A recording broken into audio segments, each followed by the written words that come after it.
এই নাজমুল হোসেন শান্ত ঢাকা ক্যাপিটালসের মতো একটা দলের সাথে রান করতে পারে না, 2 রান নিয়ে আস্তে করে আউট হয়ে যায়। এই প্লেয়ার নাকি আবার চ্যাম্পিয়ন ট্রফি খেলবে। মানে চ্যাম্পিয়ন ট্রফিকে এই শান্তকে ব্যাকের সবার আগে বাদ করে দেওয়া উচিত ছিল। শান্তকে বাদ দিয়ে প্রয়োজনে শামীমকে নেওয়া হতো।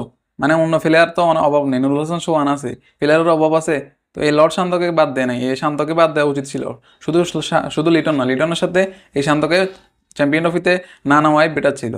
মানে চিন্তা করেন না, একবার দেখেন, এটা বলে একটা খেলা বিপিএল মতো এরকম মঞ্চ, ছোট একটা বাউন্ডারিতে সে 4 মারতে পারে না, 6 মারতে পারে না, একটা ভালো একটা ইনিংস খেলতে পারে না, সে প্লেয়ার নাকি চ্যাম্পিয়ন ট্রফি খেলবে। চ্যাম্পিয়ন ট্রফি 12টা বাজায় দিবে, চ্যাম্পিয়ন ট্রফি খেলতে যাবে না, সেখানে টেস্ট খেলতে যাবে। আর আউট হবে আর চলে আসবে, শান্তর মতো লিটন মতো আসবে আর যাবে। মানে ভাবেন একবার, চিন্তা করেন মানে কেমনটা লাগে।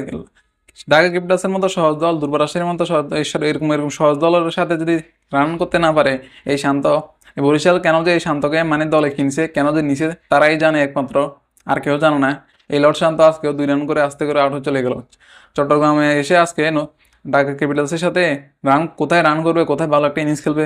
অন্তত পক্ষে ভালো ইনিংস না হলে, না খেললে নাই 2-3টা 6 মারুক, ভালো না সেটাও পারবো না, সেটাও পারবো না। একটা ইনিংস যদি খেলতে পারে ভালো, তাহলে আগামী 50 ম্যাচ খেলার কোনো তার খবর নাই ভালো খেলার। এই হলো লর্ড শান্তর অবস্থা। শান্তকে আবার চ্যাম্পিয়ন ট্রফিতে নিল।